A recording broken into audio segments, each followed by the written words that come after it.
Welcome to the B-Sides and Beers podcast.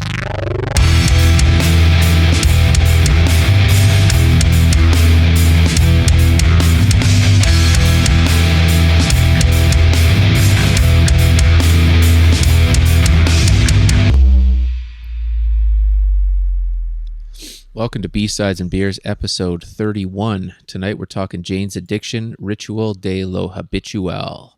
How are we doing tonight, boys? Excellent. How are you doing? Great. Exhausted, but fantastic. Yeah. Why are you exhausted, man? Because moving sucks, dude. Oh, yeah.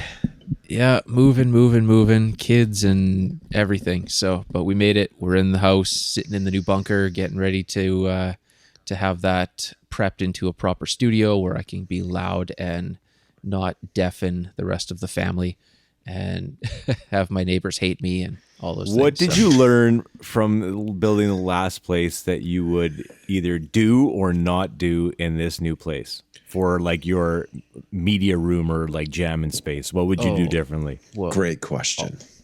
already this is a complete different situation because the other one I spent a shit ton of money trying to soundproof it, and it was a complete waste of money because it didn't work. Now you spend a couple grand trying to get things all soundproofed, and then you have a door that is not soundproof that you can't really change without cutting into doing a ton of extra work and having air vents where sound travels through the furnace vents upstairs to other rooms, that sort of deal. So, Dude, this new setup is a proper under my garage concrete bunker where I only have to soundproof one wall, and that is it. So Fantastic. that's Yeah. awesome. Under the it's gonna be garage, killer. too. Yeah. Yep. So no egg cartons on the And wall the- in this space, hey?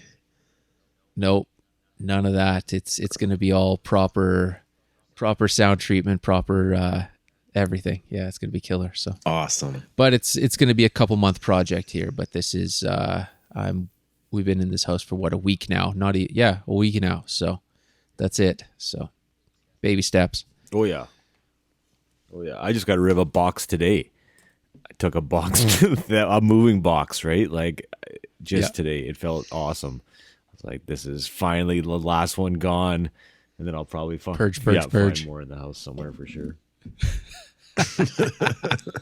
Awesome. Well, I'm definitely never going to do this again. I think we're going to be stuck here for a long time, and it's it's just bitching. So Awesome. That's a great feeling. Yeah. yep. What are we drinking? Whatever one.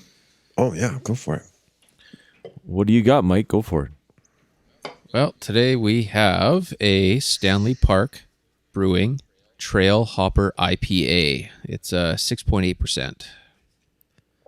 Right on. And they are out of Vancouver. Stanley Park's pretty good. I've never been disappointed by anything they've put out. So Yeah. although I am with this adventure in IPAs, I'm finding it difficult to find differences. Like some are a little, some have a little more bite to it. Some are a little smoother, but other than that, it's between different styles of IPA and different breweries. I think we've talked about this before, where it's just I like it, but I can't tell the difference too much between brewery to brewery. So Yeah. I'm on an adventure to figure that out now. So That's why I like pale ales, because they're not necessarily the India pale ale. And, you can probably have a whole bunch of different types of pale ales, but you can still get some pretty tasty ones, some pretty hoppy ones, but not the like melt your face off, super hoppy ones.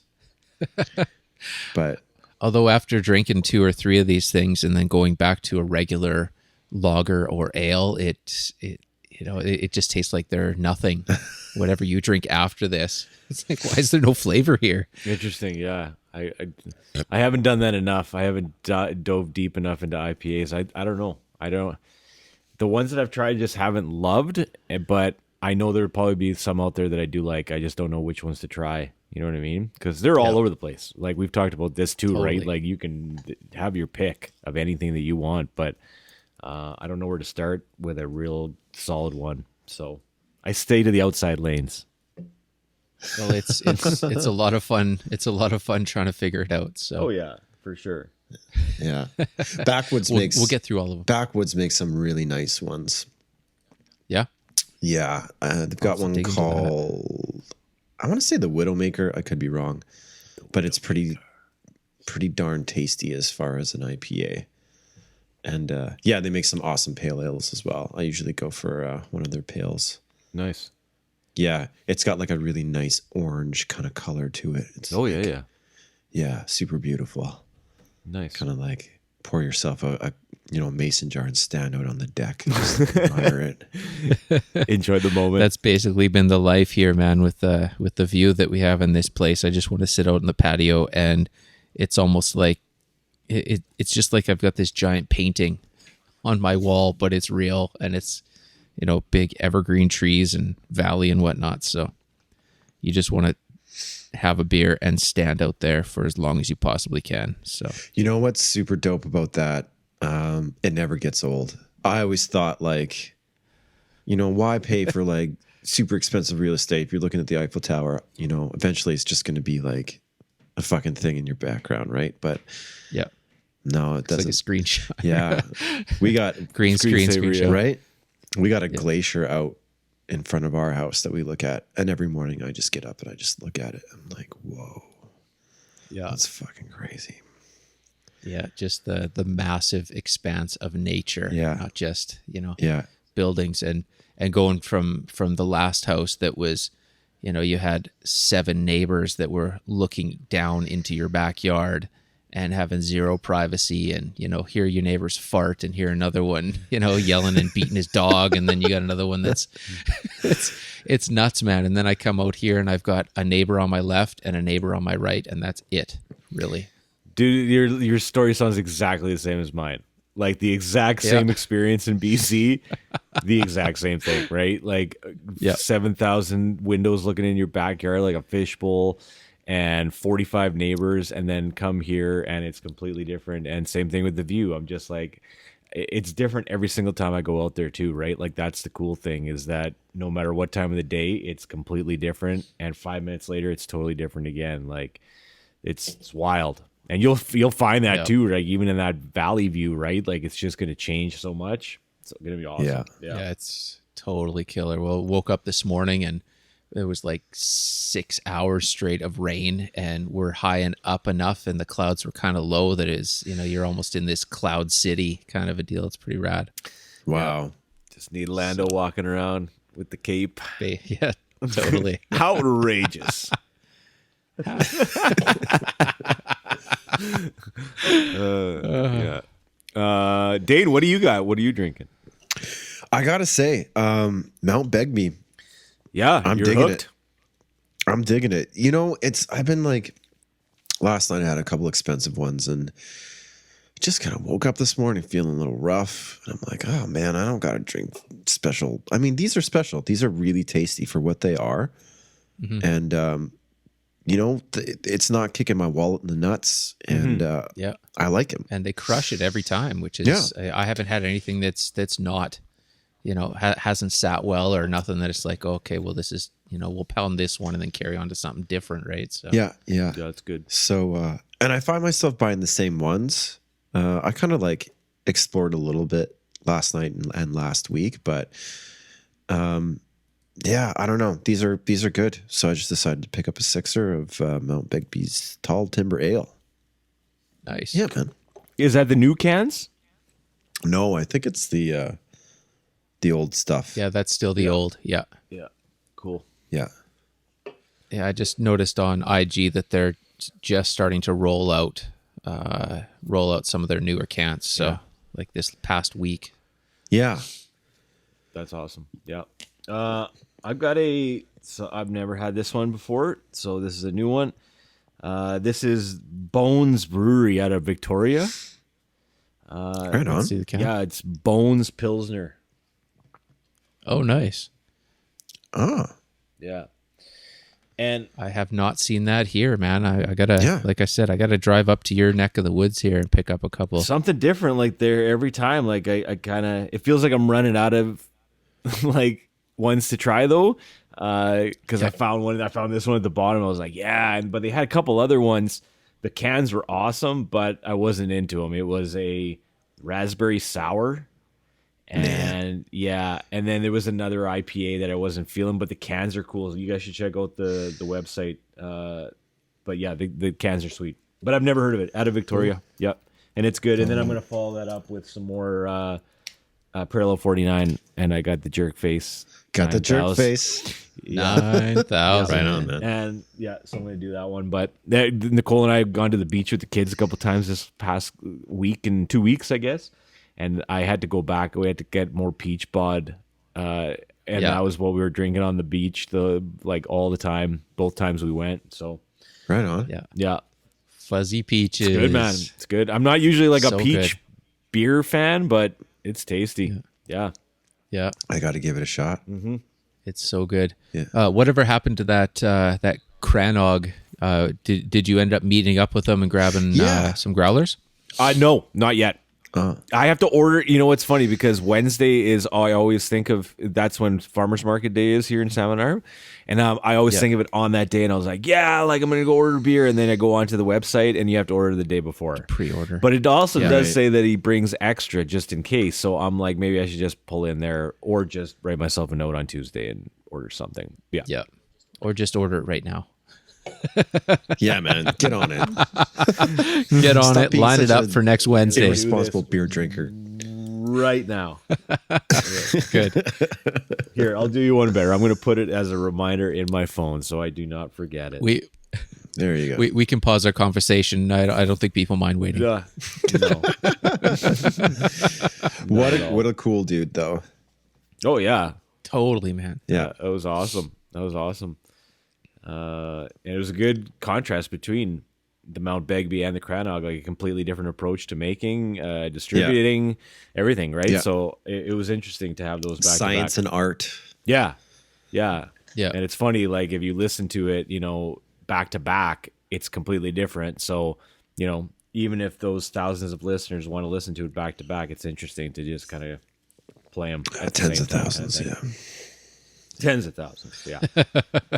Yeah, absolutely. So we are doing the ritual of the habitual today, yes? Indeed. Yes. Yeah. Mike, what made you think of this one? Mike. Well, I've been a Jane's fan forever, really, and this is always the one that I go to. I remember going back when I first heard their very first album, and then you take it to this second studio album in 1990, and it's kind of the same thing but leaps and bounds past the last one. I mean, it's such an interesting album where there's 7 tracks on it. The first 5. Yeah, there's 9 tracks. And the first 5 are kind of rockers. Yeah. And then the last, like the tail end, is these really slower, in-depth, more, like it's almost like 2 different albums in one. And when you can jump from a 3-minute or a 3:34 song, the next one that follows up is 10 minutes and 48 seconds for 3 days. Yeah. It's amazing. And I mean that 3 days, it's every time I put it on, it's such a simple song, structure wise, but it just gives me chills every time. Even now, I mean, after 20 some odd years of listening to it. Yeah, it's a great guitar solo in that song too. Oh yeah, and you look at Dave Navarro. He was always unreal, and just to look at how young he was. Oh, it's crazy. In 89 when their first album came out. I mean, they formed in 85. Yeah. And he was like 15 or something. Yeah, pre-goatee. And then when they this fucking crazy. When they get out there, man, I was completely blown away by how good he was at the age he was. Like it's ridiculous. Yeah. Like proper phenom almost. Feels like that guy gets a bad rap though. Well, he's a character. He's gone out there. He's done, things that he's put on a show in every angle, whether Yeah. it's on stage or on, on the street or on some sort of television program or whatever. Like, he has built himself. Maybe he hasn't built himself to be this character. Maybe that just is him as the character. But yeah, he definitely stands out in the world of rock. So Yeah. You know what, I learned a lot from there was a Modern Drummer article with and this is another guy. Stephen Perkins was always in the drumming magazines. Like, I remember him on the cover all the time. So I kind of only knew because they usually only put it on the front of. They used to only say like porno for pyros, because that's who he was in at the time, right?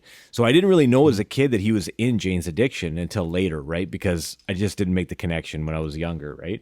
But anyways, I went back to like an old article, not on like one of my magazines, but online, and he had some really good stuff. Like, he kind of gave a lot of insider information about the recording of this album, which I found kind of interesting.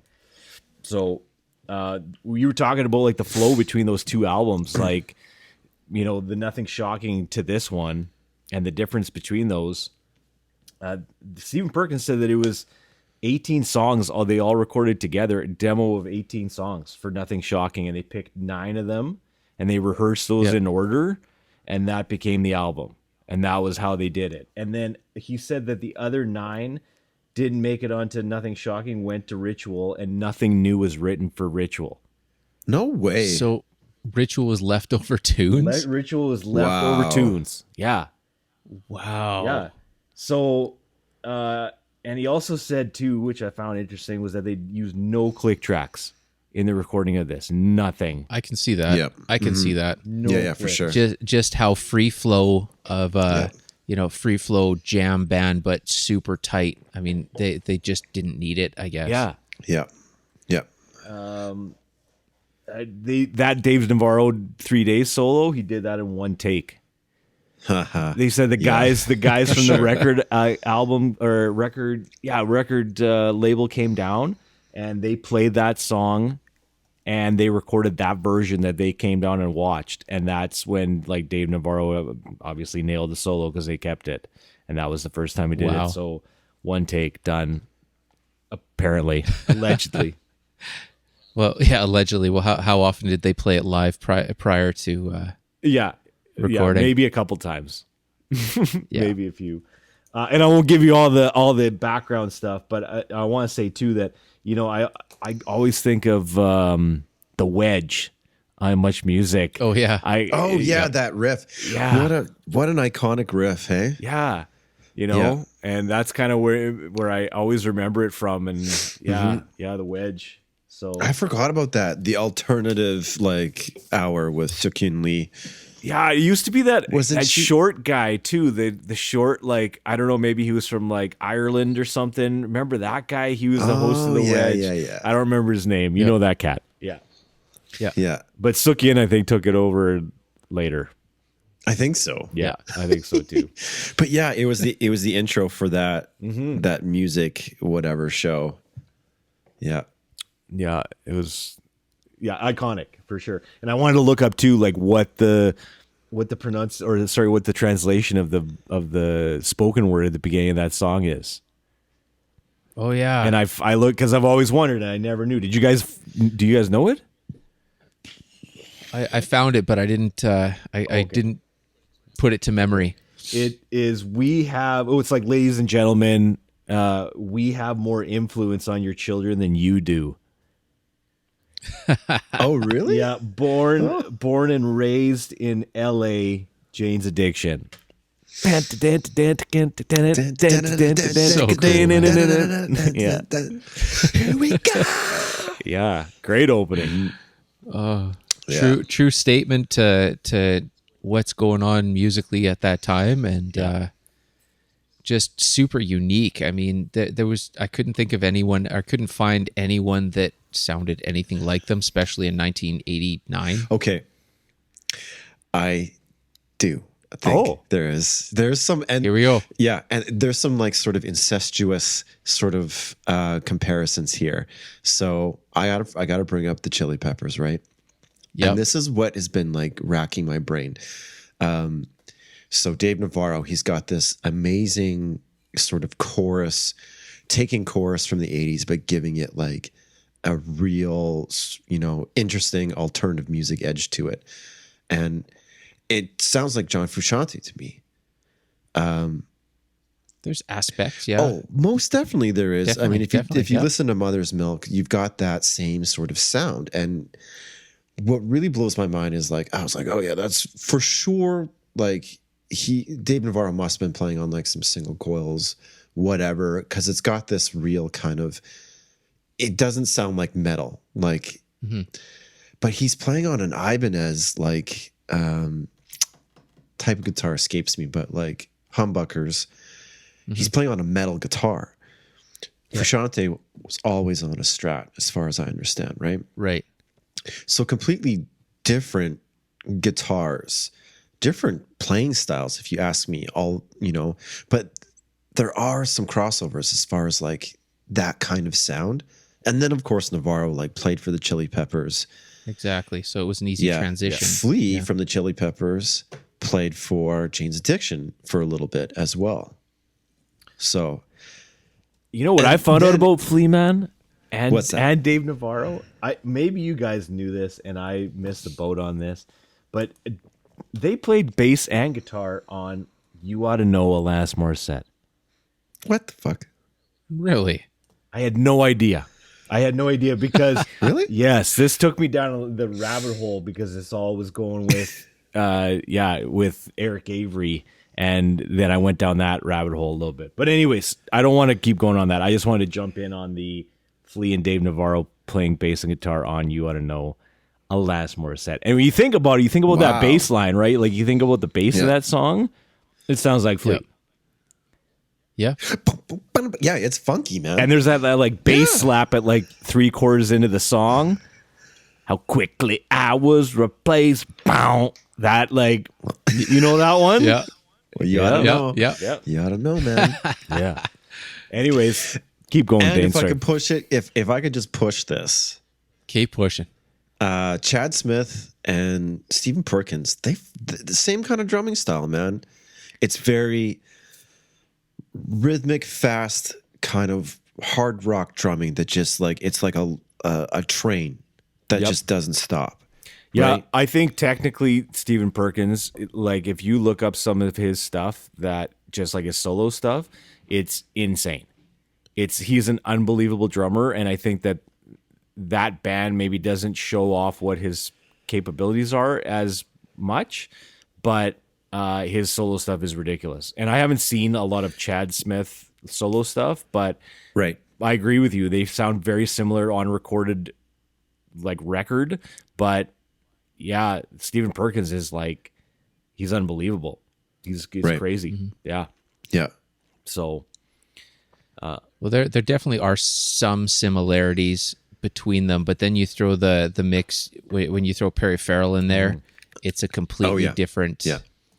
It's a different game. and that's what nobody sounds like Perry Farrell.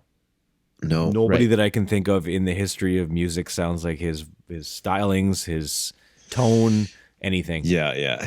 His writing, I mean, for the most part, you look at a lot of these bands that when they write their lyrics, there's some sort of meaning or rhyme to it, that sort of deal. But he never, going through all of his lyrics, it doesn't seem like nothing rhymes. Like it's not the same structure as a normal song structure. It's just, okay, here's the music, and then he's just throwing out his thoughts. Yeah. Like it's almost like in the moment kind of deal where it doesn't flow, but it flows. Yeah. This whole album to me is like a trip, a psychedelic trip. Where in the beginning it kicks in, it's really speedy, fast. It's exciting. The whole it kicks off like, here we go.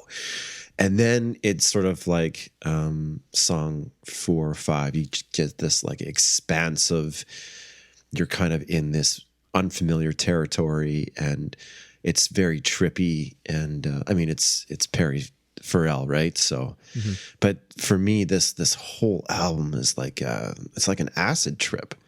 And you know you're what? Yeah, it totally. yeah, I agree with that. And it's funny. Well, and you look at you look at Ain't No, I think it's Ain't No Right, where it's a short song. It comes after two rockers, and like the first minute almost is just really slow and chill, and then it hits yeah. like the other ones. Yeah. Like it was just kind of a weird delay to it, Yeah. and then you get into Obvious, which is big, and then probably their biggest hit, Been Caught Stealing. I love that song, man. And then I love totally, that song. it's I love it's that fun. video. It's I fun. love everything about that song. I don't know. Ever since Oh, I the saw video. it. Yeah. Yeah. Shoving the fruit up the dress. Yeah, with the like stockings and the two things that I don't want to miss on this one because I'm kind of all over the place with these notes because they're 2 months old. But Stephen Perkins said they had split the Habitual into two sections. The first part was alt metal, and the second part was prog adventures. Ooh. Yeah. Yeah. I can hear that. Yeah, for sure. Prog adventures. And on Been Caught Stealing, they said that Dave Navarro played an unplugged electric guitar in the sound booth for it because they couldn't get the feel for it. So Interesting. yeah, he's playing an unplugged, his guitar unplugged. Yeah. I don't get it. Like just for a layer, or No, like that the whole is damn that thing? is 'Cause the it does- track. The track is Wow. his like chugging on the electric guitar, not plugged in and mic'd. Because they said the Wow. acoustic was too loud, and it had a nice swing to it. He said, Huh. "Yeah, No way. yeah." That's awesome. Dave Jordan, by the way, who is Yeah. one of the greats. Also produced Chili Peppers. Absolutely, yeah. He used Stephen Perkins used a Ludwig kit, and then he went to DW, and then Dave Jordan left it up, and the next band that was in there was Alice in Chains recording Facelift, and they used the same kit. No shit. Yeah, Cool. for that, and they also used the same kit on Social Distortion, Somewhere Between Heaven and Hell. Haha. Very Yeah. cool. So, Man, what a place, what a scene, No what a kidding. time, Unreal. what a No kidding. just when you go from LA being the hub of the hair metal or the hippie thing, and then the hair metal, and then you get into Jane's Addiction that are kind of riding the line of the hair metal thing to whatever's going to happen in the 90s, and being able to fit both those, but still having all these recording studios that are so linked up to each other, and just filtering killer band after killer band after killer band, but so early in their career, Yeah. where there's this one band called Alice in Chains that happens to come through and do this one album, and then and on and on and on with all these bands. But or somebody's in the other studio just, recording at the same time, right? Oh, those guys are recording, Exactly. Yeah. Tool Enema across the hall. Yeah. Oh yeah. Sound City. Yeah. Okay. Yeah. But yeah, what an interesting It's time. nuts. Most definitely. And then, of course, this is just like what they're just making this, they're part of this new kind of wave of music, whatever you want to call it. Like they didn't even have like a term like grunge. They just called it like alternative music. Yeah. And Well, the labelers called it alternative music for the most part. They were just playing rock. And whatever it was, right? So I always thought when they came out, I was like, and obviously 10 years old, saw it on Much Music. I was like, this must be surf rock, because that video Stop Now Go, and they're all in like wetsuits, and it's like LA in the background and stuff like that. So I was like, Point Break was probably just released, and I was like, this must be like surf rock and roll or something. Even Been Caught Stealing's got that surf vibe to it too, and the video, kind of right. Like it feels like a little bit like it could be a Sublime video at the same time, right? It's just kind of like little daisy hazy, you know. But yeah.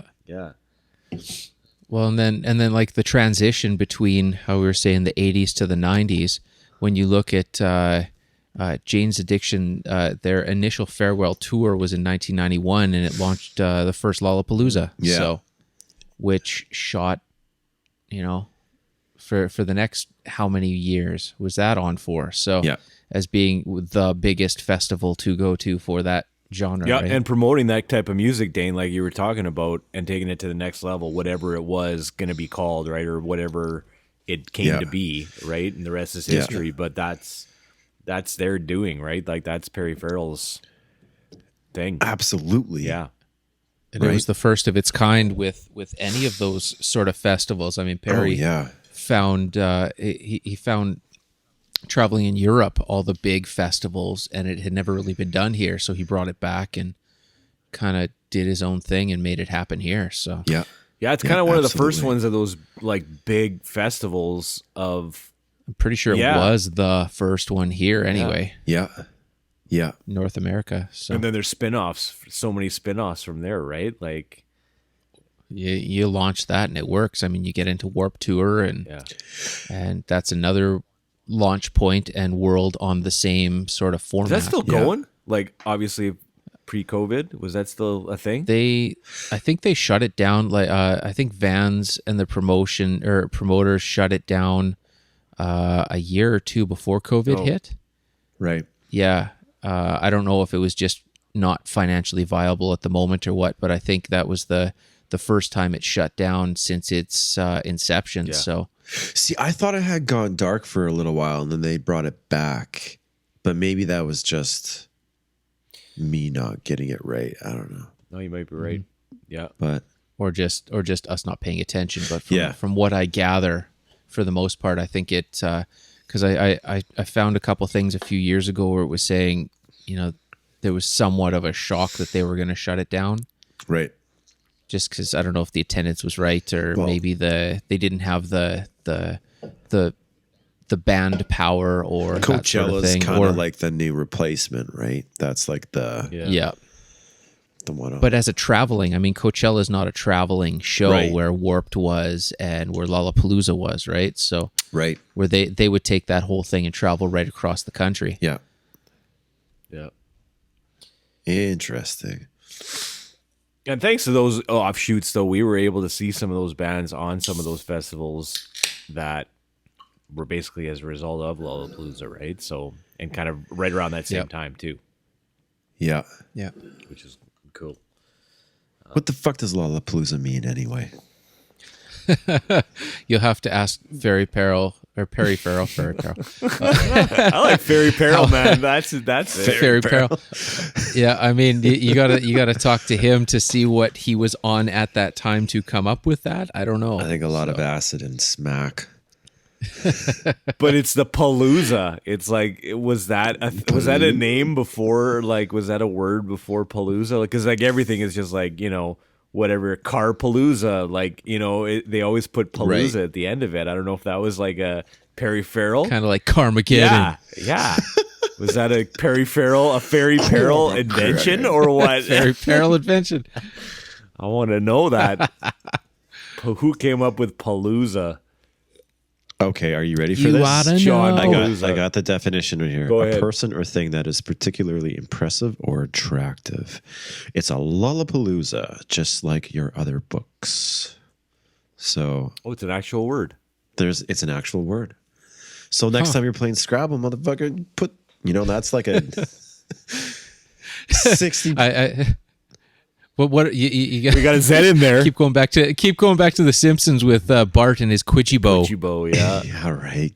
Quidgy-Bo. He wins right there, Quidgy-Bo. All the points. You got a Z in Lollapalooza. That's a good start.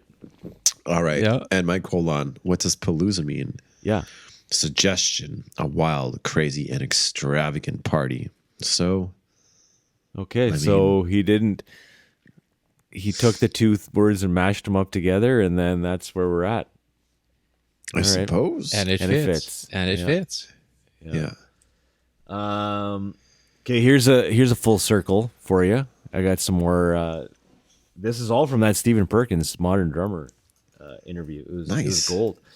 Okay, so Stephen Perkins, know your enemy, Rage Against the Machine. Stephen Perkins does the backup additional percussion on that song. Okay? Cool.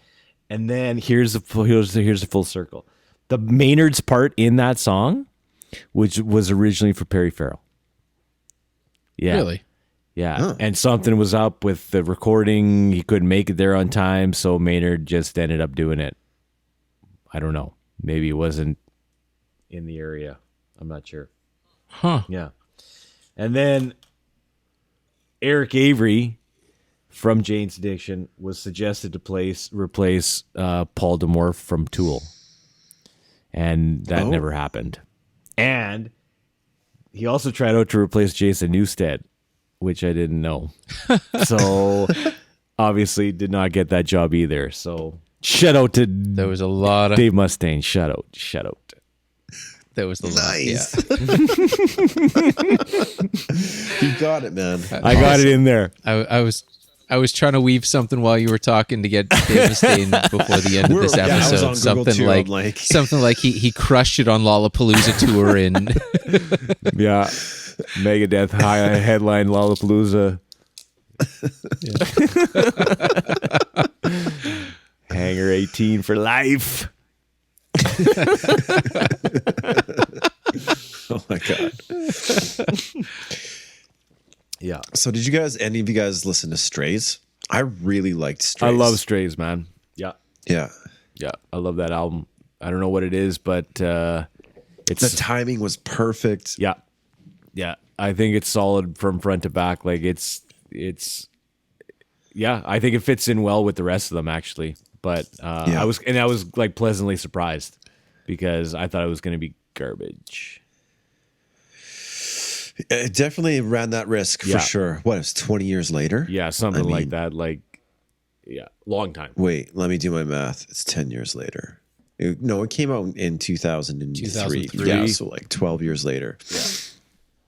I didn't give it a lot of time. I think I gave it maybe 2 or 3 spins, but once again, 2003 I was all over the damn place and into much, much heavier music. So Fair enough, yeah. it was one of those things where I didn't feel that it stood up. Well, at the time in my brain, didn't stand up to the first 2, but I'm definitely gonna have to go back and give it another spin. Yeah. So.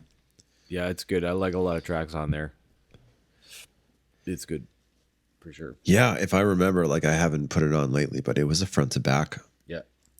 It is. Yeah. You might appreciate it now, Mike, for sure. Yeah, it's good. The last thing I had written down here was that they said Nothing is Shocking is a great punk record, but Ritual was more poetic and emotional. So Sure. yeah. Can definitely see that. Yeah. Absolutely. But just funny that they took it from all of those, like, demos together, right? Like, just kind of put them all together and. Yeah. That still blows my mind that they were all done in the same session, because they don't sound like they were recorded in the same session, and they don't sound like they were. Yeah, they sound like they were a band that was 2 years apart. Yeah. Different producers, though, right? Same. Really? Same producer, same studio session. Really? Wow. Yeah. Wow. Yeah. 9 demo of 18 songs from Nothing Shocking, picked 9, rehearsed them in order, and recorded them in order. The other 9 that didn't make it on Nothing Shocking went to Ritual, and nothing new was written. Wow. Straight from Stephen Perkins. Huh. So I don't know. Yeah, I don't get it, but I'm just reporting the facts. That's all I got. This is not fake news, No. folks. Hell no. Not fake Unless news. Stephen Perkins is steering me wrong, but like I said, he told me lots of stuff in that interview. Yeah. we'll have we'll post the recording of it on our IGs so you can listen to it in Yeah. full. The interview. Definitely. Yeah, no, it's That guy was always in there. He was like, he must have been on like 6 or 8 covers over the history of me getting Modern Drummer magazine. That guy was on there all the time. So, yeah. It's interesting because like he hasn't done much else aside from Jane's Addiction, right? Like he's got like a cover band, I think. Well, that and Porno for Pyros. Those are the only. That's Right, kind of his Porno two for big, Pyros. ones that he did. So after that, he's done a bunch of small stuff and I think a bunch of studio work, but nothing else huge. Yeah, feels like that guy Right. could be like in a super band almost, right? Like he'd be one of the members of a super band down the line. Yeah. Yeah. Well, even going to, taking his drumming in 3 days, it was something special in that. And going from being a quote unquote in the same vein of Chili Peppers style drumming in the writing of those songs, when you go into 3 days and everything, like the tail end of this album, it just takes it to another level. And it's like those two bands aren't even close after that. Yeah. Yeah. Yeah. We always need to follow this up now with Mother's Milk. Feels like Okay, let's put it on the list. it needs to be a I would back to love to. backer, yeah, like just to do Yeah. the comparisons. But, Yeah. yeah. But this is a good I don't pick, know. Mike. It was a good pick. Yeah. Yeah. Yeah, Most I think definitely. it was solid. I've been wanting to talk about it for a while, and we've been sitting on this one for almost 2 months, and we get guests and other stuff coming on board that sort of bumped it. But I'm glad to get it out of the way. Well, when you're wanted by Get into it. the crowds, you got to give in, right? Like you got to do what you got you got to to do it, so, man. There's yeah. lines. There's Yeah. lines of Yeah, guests. you don't So know much what it's fan like. mail. Oh, it's unbelievable. You got to weed through all of it, see who you're booking next, Yeah, Then you got to go cash checks and you got to, Yeah, that's It's tough, man. Yeah. Oh. Paper checks. it's Who does that? It's a hard knock It life. is. It's It a is. hard Running knock this life. podcast is just so difficult. Shit, man. Yeah, pure stress. Yep. But But if anybody out there is listening to this on Apple Podcast or iTunes or whatever, rating and reviewing and comments help a lot. Yeah, don't be lame. Don't be lame. Just give us 5 stars and give us some comments and shit. Let us know let us know what's going on. please. Please. Please? Please.